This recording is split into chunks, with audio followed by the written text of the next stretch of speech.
Good afternoon all of you. Welcome to Anjan టీవీ1 news. ఉనికి కోసమే ఆరోపణలు. మాజీ మంత్రి ఉషశ్రీ చరణ్పై సగర ఉప్పర కార్పొరేషన్ చైర్మన్ వెంకటరమణ ఘాటు విమర్శలు. ఆంధ్రప్రదేశ్ శ్రీ సత్యసాయి జిల్లా పెనుగొండ నియోజకవర్గం పెనుగొండ పట్టణం నందు ఉనికి కోసమే ఆరోపణలు. మాజీ మంత్రి ఉషశ్రీ చరణ్ మంత్రి సవితమ్మపై అర్ధరహిత ఆరోపణలు చేస్తుందని రాష్ట్ర సగర ఉప్పర కార్పొరేషన్ చైర్మన్ వెంకటరమణ తీవ్రస్థాయిలో మండిపడడం జరిగింది. నిన్న పెనుగొండలో వైఎస్ఆర్ అభ్యర్థి ఉషశ్రీ గారు మతి భ్రమించి పెనుగొండలో ఖచ్చితమైనటువంటి వ్యాఖ్యలు గత చాలా రోజులు చేస్తుంది. నిన్ను కూడా ఆమె చాలా అసభ్యకరంగా సమాజం చీదరించుకునే విధంగా మాట్లాడిన ఉషశ్రీ గారు చాలా నైతికంగా పతనమై ఆమె మాటలు మాట్లాడుతున్నారు. దానికి సభ్య సమాజం అంతా ఖండిస్తూ ఉంది. నిన్న ఆమె మాట్లాడిన మాటల్లో గౌరవ మంత్రివర్యులు సబితమ్మ గారి కుటుంబం మీద మాట్లాడుకోవడం ఆమె నీచత్వాన్ని పరాకాష్ట. ఆమె జగన్మోహన్ రెడ్డి కుటుంబంని బేస్ చేస్తూ మాట్లాడుతుంది. అయ్యమ్మ, నువ్వు జగన్మోహన్ రెడ్డి కుటుంబంలో ఉన్న పరిస్థితులు ఆలోచించు. మీ నాయకుడు జగన్మోహన్ రెడ్డి గారు తల్లిని చెల్లిని కూడా ఎలా గడ్డి వేశాడు, ఎంత అవమర్యాద చేశారో నువ్వు ప్రత్యక్షంగా ఈ సమాజం చూస్తూ ఉంది. అదే కాదు, మీ యొక్క తల్లి విజయమ్మ గారు, జగన్మోహన్ రెడ్డి తల్లి విజయమ్మ గారు ఒక అధ్యక్షురాలుగా ఉంటే ఆమెను ఎంత నీచంగా తొలగించినట్టు పరిస్థితి అందరికీ సభ సమాజం తెలుసు. ఈరోజు తల్లే మీ యొక్క నాయకురాల మీద కేసు, మీ నాయకుడి మీద కేసు పెట్టింది. ఆ విషయం నీకు తెలియదా? చెల్లెల మీద ఎలాంటి పరిస్థితుల్లో చేశారో తెలియదా? ఆమె హైదరాబాద్లో ఆమెకు పెట్టిన ఇబ్బందులు నువ్వు కేసీఆర్ ప్రభుత్వంతో పాదయాత్ర చేసి రాజకీయ ఉనికి చాటుకోవాలంటే ఆమెను ఒక పార్టీ పెట్టుకొని చేస్తుంటే ఆ రోజు నువ్వు కేసీఆర్తో చేతులు కలిపి నీ చెల్లెలకు రకరకాల ఇబ్బందులు పట్టినటువంటి నాయకుడు నీ జగన్మోహన్ రెడ్డి గారు. ఈరోజు జగన్మోహన్ రెడ్డి కుటుంబాన్ని ఆదర్శంగా తీసుకొని వేరే కుటుంబాన్ని మాట్లాడుతున్నావంటే నువ్వు ఎంత నీచానికి దిగజారుతున్నావు ఆలోచన చేసుకో. సబితమ్మ గారు తన తల్లిని కానీ కుటుంబాన్ని దూరం పెట్టలేదు. కచ్చిం చరిత్ర తెలుసుకో. తల్లికి 4 సంవత్సరములుగా ఆమె క్యాన్సర్ వస్తే ఆమెను బెంగళూరులో, అప్పుడు సబితమ్మ గారు ఒక సామాన్య నాయకురాలు, బెంగళూరులో ఆమె గిల్లుంది. అక్కడ ఆపరేషన్, బెంగళూరులో ఆపరేషన్ 4 నెలలు ఇంట్లో పెట్టుకుని ఆమెను కాపాడినట్టు తల్లిని కాపాడుకొని ఎంతో సంరక్షణ చేసింది. అదే కాకుండా మన మంత్రి అయిన తర్వాత మళ్ళీ ఆ క్యాన్సర్ ఆపరేషన్ రిపీట్ అయితే ఏరంబులెన్స్లో విజయవాడకు తీసుకొని ఆమెకు ఆపరేషన్ చేసి సుమారు 20 లక్షలు పైబడి ఉంటుంది. 20 లక్షలు ఖర్చు పెట్టి ఏరంబులెన్స్ చేసుకుని ఆపరేషన్ చేసి ఇంటిలోనే ఆమెకు 6 నెలలు సబితమ్మ గారు తల్లిని సంరక్షించిన విషయం అందరికీ తెలుసు. నీకు తెలియకపోయి ఉండొచ్చు, ఎందుకంటే మీ నాయకుడి చరిత్ర గురించి ఆదర్శంగా తీసుకుంటున్నావు కాబట్టి నీకు విషయాలు తెలియవు. ఏదేమైనా జాగ్రత్తగా మాట్లాడండి. నువ్వు సబితమ్మ గారి పదే మాట్లాడుతున్నావు. ఆమెకు హాఫ్ నాలెడ్జ్ అంటున్నావు. మేము ఎప్పుడో కౌంటరీ అనుకున్నాం, ఎందుకంటే నీ దిగజారిపోయిన నాయకులు మేము కౌంటరీస్, ఎందుకంటే నీకు రాజకీయ ఊరికి పెనుగొండలో లేదు. ఎందుకంటే నువ్వు ఒక వలస పచ్చిగా ఇక్కడికి వచ్చావు. అక్కడ ముందున్నట్టు నాయకుడు యొక్క ప్రభావానికి తట్టుకోలేక ఈరోజు అభూత కల్పనలు చేస్తూ నువ్వు నీ ఆధిపత్యం చూపించుకోవడానికి రకరకాలుగా ఎక్కడ మార్గం లేదు. వైఎస్ఆర్ నాయకులందరూ కూడా నీకు అవకాశం ఇవ్వలేకపోతున్నారు. దానికి బేస్ చేసుకుని సభ్యతమని టార్గెట్ చేస్తే హైలైట్ కావచ్చున్న ఉద్దేశంతోనే రకరకాలుగా మాట్లాడుతున్నావు. హాఫ్ నాలెడ్జ్ అంటే ఏమి? ఈ ప్రపంచంలో నాలెడ్జ్ పర్సన్ ఎంతమంది ఉన్నారు? నీకేం నాలెడ్జ్ ఉంది? నీకు నాలెడ్జ్ ఉంటే కళ్యాణదుర్గంలో నువ్వు మంత్రిగా పనిచేసి నేను ఎందుకు తరిమేశారు? మంత్రిగా ఒక మంత్రిని కళ్యాణదుర్గంలో నీ వైఎస్ఆర్ కార్యకర్తలు మాకు అవసరం లేదు ఏమనంటే నేను పార్టీ నిన్ను తరిమి పెనుగొండకు పారేసింది. అది గుర్తులేదా? ఒక నాయకులు అంటే, ఒక సమర్థమైన నాయకులు ఉంటే ప్రజలు ఆదరిస్తారు, ప్రేమిస్తారు. నేను ఒక మంత్రిని తీసుకొచ్చి పరాయి జిల్లాకు పారేసినారంటే నీ నీచత్వం అక్కడ అందరికీ తెలుసు. వైఎస్ఆర్ చరిత్రలో చేసిన కార్యకర్తలకు చేసిన నీ యొక్క భాగవతం అంతా కళ్యాణదుర్గంలో కథలుగా ఉన్నాయి. అది ప్రపంచంలో మన అనంతపురం జిల్లాలో కాదు, ఆంధ్ర రాష్ట్ర ప్రజలందరికీ తెలుసు. అది మళ్ళీ మేము రిపీట్ చేసి తెలుసుకోలేదు. ఏదేమైనా పెనుగొండలో ఈరోజు నిన్న సబితమ్మ గారి మీద పదే ఆరోపణలు చేస్తున్నాం. అది మానుకో. ఎందుకంటే ప్రజాస్వామ్యంలో అధికారం ప్రతిపక్షం ఉండొచ్చు. ప్రతిపక్ష పాత్ర సమయాత్మకంగా ఉండాలి, నిర్ణయాత్మకంగా ఉండాలి. ఎక్కడైనా తప్పు చేస్తే ప్రజాస్వామ్య పద్ధతుల్లో దాన్ని ఎదిరించాలి తప్ప ఇట్లా వ్యక్తిగత దూషణలకు పోవడం నీ నీచత్వానికి పరాకాష్టు. ఈరోజు ప్రపంచంలో కాదు, ఏ దేశంలో అయినా సరే వ్యక్తిగత విమర్శలు ఎవరైతే చేస్తున్నారో వాళ్ళందరూ కూడా నీచమైన సంస్కృతి చెందిన వారనే మన చరిత్ర చెబుతూ ఉంది. ఎప్పుడు వ్యక్తిగత జీవితం లేక పోకూడదు. అలా పోతే కూడా నీకెంతో నీ వ్యక్తిగత జీవితంలో కూడా తెలుగుదేశం కార్యకర్తలు మాట్లాడితే నువ్వు తట్టుకోలేవు. అయినా మా సంస్కృతి కాదు, మా నాయకుడు చంద్రబాబు నాయుడు గారు అలాంటి సంస్కృతి తెలుగుదేశం కార్యకర్తలు నాయకులకు అలవాటు చేయలేదు. ఎందుకంటే ప్రజాస్వామ్య పద్ధతులు నిన్నే తెలుసు. నిన్న మా నాయకుడు మన లోకేష్ బాబు గారు విజయమ్మకి శుభాకాంక్షలు చెప్తే తనిచి కొడుకు కూడా శుభాకాంక్షలు చెప్పలేదు. అంటే ఇలాంటి ఒక సంస్కృతి ఉన్నట్టు తెలుగుదేశం పార్టీ నాయకుడు చంద్రబాబు నాయుడు నాయకత్వంలో వచ్చిన తెలుగుదేశం పార్టీ ఈరోజు ప్రతిపక్షులు మైనింగ్ గురించి మాట్లాడుతున్నావు. నువ్వు సబితమ్మ గారు మైనింగ్ దోచుకుంటున్నారు అంటున్నావు. సబితమ్మ గారు వయసు ఎంత 25 సంవత్సరముల నుంచి ఆమె కంకర్మేసి మైనింగ్ వ్యాపారంలో ఉన్నటువంటి నాయకురాలు సబితమ్మ గారు. ఇదందరికీ తెలుసు. ఆమె మైనింగ్ వ్యాపారం చేస్తూ రైల్వే కాంట్రాక్టులు చేస్తూ మైనింగ్ ఫీల్డ్లో ఉన్నది. ఆమె మైనింగ్ ఫీల్డ్లో ఉంది, అదే వ్యాపారం చేసుకుంటా ఉంది. ఈరోజు పెట్రోల్ బంకుల గురించి మాట్లాడుతున్నాను. పెట్రోల్ బంకులు ఎన్ని సంవత్సరాల నుంచి ఉంది ఆమెకి? నీ ప్రభుత్వంలో పెట్రోల్ బంకు లేదా? ఎన్ని సంవత్సరాల నుంచి పెనుగొండలో ఉన్న బంకు ఆమె తీసుకున్నది. సోమందేపల్లిలో బంకు ఉన్నది. కియో దగ్గర కూడా నానా అయితే కియో కంపెనీ బంకు తీసుకునేటప్పుడు మీ ప్రభుత్వ నాయకులు మీ ఎంత ఇబ్బందులు పెట్టారో తెలుసా? రకరకాల సమస్యలు పెడితే ఆయన సెంట్రల్ గవర్నమెంట్ టీం వచ్చి ఆ టీం యొక్క అనుమతితోనే ఆ రోజు పెట్రోల్ బంక్ జరిపించుకోవడం జరుగుతూ ఉంది. మైనింగ్ వ్యాపారం గురించి అంటున్నావు, ఇసుక డీజిల్ గురించి మాట్లాడుతున్నావు. నీ వైఎస్ఆర్ ప్రభుత్వంలో మీ నాయకులు, మీ ఎంపీలు కావచ్చు, మీ నాయకులు కావచ్చు, మీ నాయకులు ఎంత డీజిల్ కుంభకోణం జరిగింది ఒక్కతూరి మీ వారి గురించి తెలుసుకో. మీ నాయకుల గురించి ఒక్కతూరు తెలుసుకో. వైఎస్ఆర్ ప్రభుత్వంలో కియో కంపెనీ గురించి ఏం జరుగుతూ ఉంది? ఈరోజు మా సబితమ్మ గారు కియో కంపెనీ ఆరాధ్య దైవం చంద్రబాబు నాయుడు గారు తీసుకొచ్చి చేస్తే తర్వాత మీ అధికారం మీకు వస్తే ఆ ఫలాలు మీరు వైఎస్ఆర్ పార్టీ వాళ్ళు అనుభవించారు, వైఎస్ఆర్ నాయకులు అనుభవించారు. మాకు ప్రభుత్వం వచ్చినా మా నాయకులు ఇక్కడ కష్టపడిన నాయకులు అందరూ కూడా మా కియో పరిశ్రమలు మాకు ఏదైనా ఉపాధి చూడండి మంత్రి గారి దగ్గరకు వస్తే మనం ప్రజాస్వామ్యంలో పోదాం. మన నాయకుడు చంద్రబాబు నాయుడు గారు అలాంటి దౌర్జన్య పద్ధతులు ఒప్పుకోడు అనే ఉద్దేశంతోనే ఆమె ప్రశాంతంగా ఉంటే ఈరోజు కియోలో ఉన్నటువంటి అన్ని పనులు కూడా మీ వాళ్ళే వైఎస్ఆర్ నాయకులు ఈరోజు అనుభవిస్తున్నారు. తెలుగుదేశం పార్టీ నాయకులకు ఎక్కడ కూడా ఈరోజు కూడా అవకాశం రాలేదంటే మేము ప్రజాస్వామ్య పద్ధతిగా ఎందుకంటే ఒక పరిశ్రమలకు రక్షణగా ఉండాలి, పరిశ్రమలు ప్రశాంత వాతావరణంలో జడపాలనేటువంటి మా నాయకుడు ఆదేశాలు అనుసరించే పెనుగొండలో మేమంతా నడుచుకుంటున్నాం. మా నాయకురాలు సబితమ్మ గౌడ నడుచుకుంటా ఉంది. ఇలాంటి నీచ సంస్కృతి మానుకో. కియో కంపెనీలో వచ్చి అన్నా క్యాంటీన్ అంటున్నావు. అన్నా క్యాంటీన్ ఎవరు? పెనుగొండలో వైఎస్ఆర్ ప్రభుత్వం వచ్చిన అన్నం ఎవరు సప్లై చేశారు? వారు మెన్ పవర్ అంటున్నావు. మెన్ పవర్ని ఎవరు తీసుకున్నారు? ఎవరు నడిపిస్తున్నారు? మీ నాయకులు ఈరోజు కియో కంపెనీలో ఈరోజు కూడా ఉన్నట్టు మీ నాయకులు ఈరోజు 1000 కోట్లు 100 కోట్లు సంపాదించుకుంటే ఈరోజు పెద్ద బిల్డింగ్లు కట్టుకొని పెద్ద రకరకాల వస్తువులు కట్టుకొని ఈరోజు చూస్తున్నారు. అదంతా ఎవరు ప్రత్యక్షంగా నడుస్తూ ఉంది. అయినా వైఎస్ఆర్ పార్టీ గురించి తెలుసుకునేటప్పుడు నువ్వు కూడా వైఎస్ఆర్ పార్టీ నాయకులు ఈరోజు వైఎస్ఆర్ పార్టీ నాయకులు కియోలో ఎంత లబ్ధి పొందినారో ఆలోచించుకో. అంతేకాకుండా గతంలో నువ్వు మంత్రిగా ఉన్నప్పుడు ఫ్రీ కార్డ్ మిల్ గురించి మాట్లాడుతున్నావు. ఫ్రీ కార్డ్ నుంచి ఎవరిది?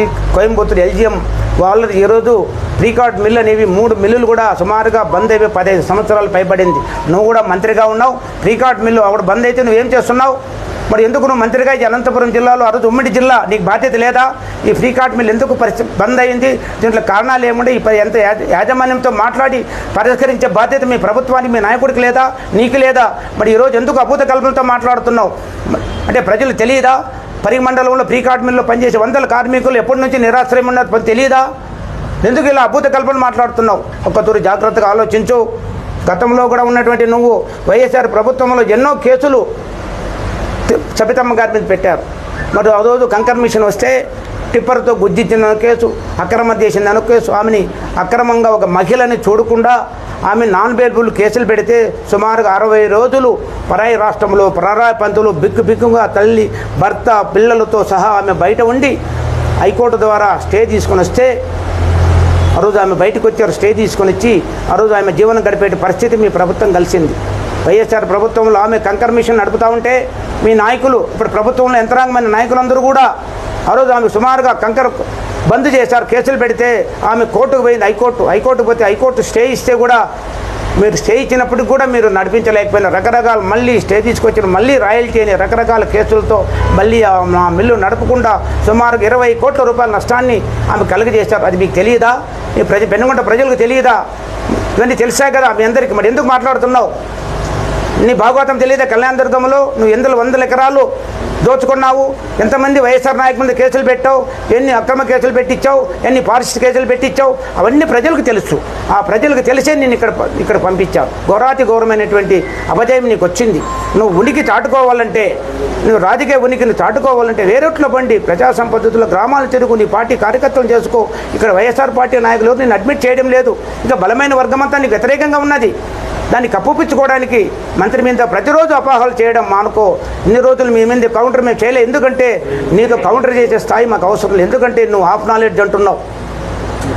తెలుగుదేశం కార్యకర్తలు ఉంటున్నావు. మేము దాని గురించి ఎందుకంటే నీ ప్రతిరోజు కౌంటర్ చేసి నువ్వు హైలైట్ కావాలి, సభ్యతమని కౌంటర్ చేస్తే నాకు తెలుగుదేశం కార్యకర్తలు ప్రతిఘటిస్తే నేను హైలైట్ కావచ్చు అనేటువంటి భావనతో నువ్వు మాట్లాడుతున్నావు. అందుకోసం ఇన్ని రోజులు వదిలేసాం, ఇంకా మేము వదిలే ప్రసక్తే లేదు.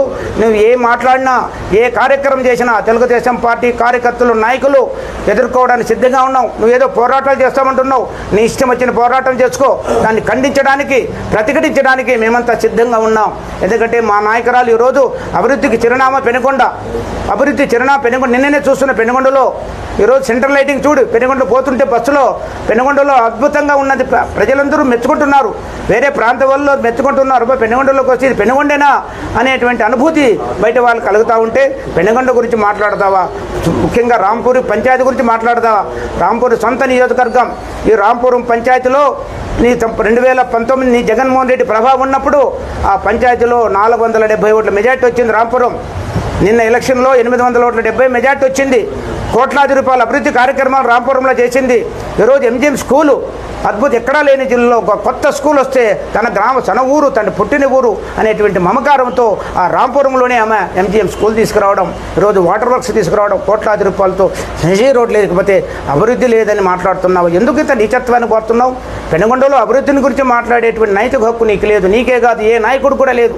వైఎస్ఆర్ పార్టీ నాయకులు ఎవరికీ లేదని మేము గంటాపదకి చెప్తున్నాం. అది ప్రజలు చెప్తారు అంతే తప్ప ఇలాంటి మాటలు మాట్లాడి, ఇలాంటి నీచత్వం మాటలు మాట్లాడి ఎంత మాట్లాడినా నీకు నైతిక రాజకీయమైన స్థిరత్వం రాదు.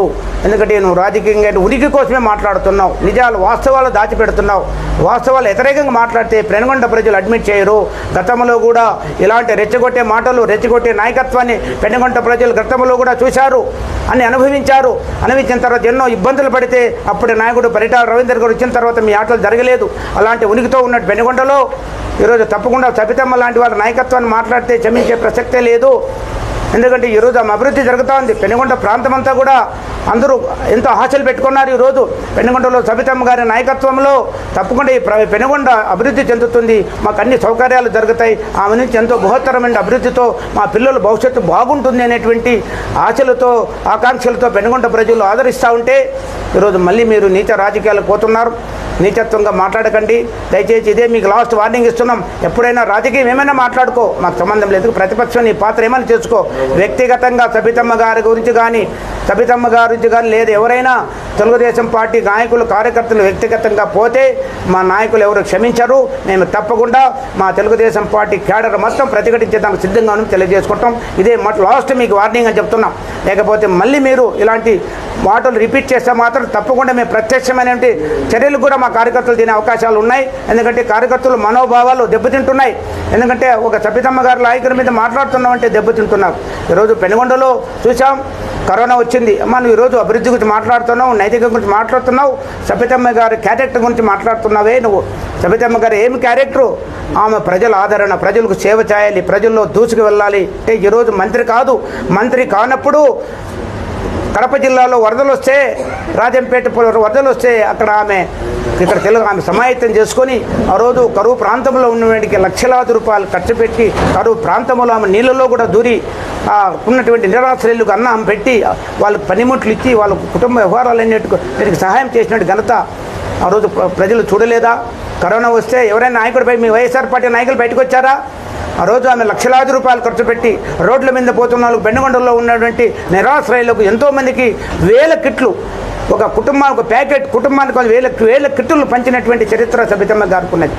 ఈరోజు అన్నదానం, ఈరోజు పెనుగొండలో అన్నా క్యాంటీన్ పెడితే 1000 రోజులు జరిగితే సుమారుగా 5 లక్షల మంది అన్నా క్యాంటీన్ ద్వారా అన్నం పెట్టినటువంటి దాత సబితమ్మ గారు. ఈరోజు అది కాకుండా 5 మండలాల్లో గర్భిణీలకు ఈరోజు గత 7-6 సంవత్సరాల నుంచి కూడా గర్భిణీల స్త్రీలకు ఆమె నిరంతరాయంగా ప్రతి నెల కూడా ఆ రోజు, ఎందుకంటే వాళ్ళకి పౌష్టికారం అందించాలి, వాళ్ళు ప్రశాంతంగా మంచి అక్కడ ఇబ్బంది పడకూడని ఉద్దేశంతో 6 సంవత్సరాల నుంచి కూడా గర్భిణీలకు 5 మండలాల్లో అన్నం పెట్టి వేలాది మందికి ఈరోజు పొడుగు పోసుకుంటూ సహకరిస్తే వాళ్ళు ఎంతో ఆనందంగా ఈరోజు అక్కడ సబితమ్మ గారి గురించి గొప్పగా ఈరోజు మాట్లాడుతుంటే ఇవన్నీ ఓర్చలేకపోతున్నావు, అభివృద్ధి చేయలేకపోతున్నావు, రాజకీయం ఓర్చలేకపోతున్నావు.